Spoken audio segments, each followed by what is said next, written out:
Our Dubious Achievement Award for the month of May goes to the co-parents running the Albert McMahon Elementary School in Mission, BC.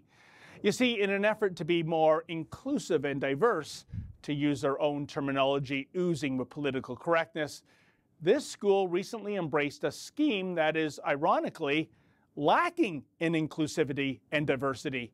Here's the skinny, folks. Recently, the school sent out a letter to parents stating that, unlike previous years, the kids in grades 1 and 2 would not be crafting gifts for Mother's Day or Father's Day.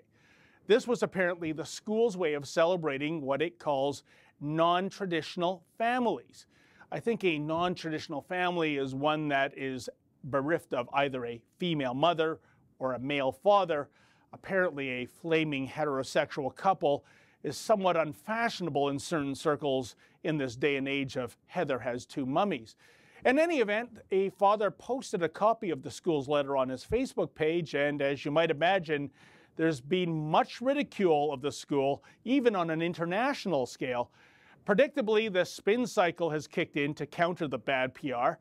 Evidently, everyone has misinterpreted the school's intentions because, hey, we're all a bunch of dummies who struggle with the English language, apparently. In a CBC report chronicling the controversy, Angus Wilson, the superintendent of the district, said the letter was well-intended but poorly communicated. Said Wilson, quote, "The intention, as I understand it, has to do with a trauma that has been experienced at the school fairly recently. It has nothing to do with the value of Mother's Day or civic holidays," end quote. Trauma? Well, what does Wilson mean? Was there one kid or several kids in presumably single-parent, non-traditional families that were upset over Mother's Day and Father's Day activities?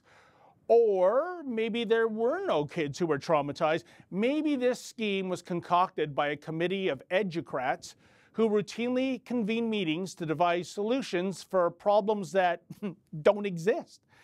I think we've all been down this sordid section of Sesame Street before. You know, progressives rebranding holidays and special occasions to be less offensive and more inclusive, all of which results in Halloween morphing into Black and Orange Day, or St. Patrick's Day becoming Oh Green Day, and Christmas, oh, sorry, that's the one holiday that dare not speak its name.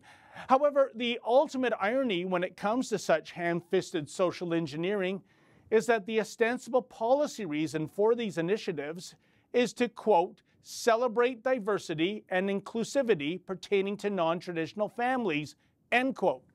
But the end result achieves the precise opposite by shunning the celebration of a traditional family, i.e., one which features a female mother and a male father.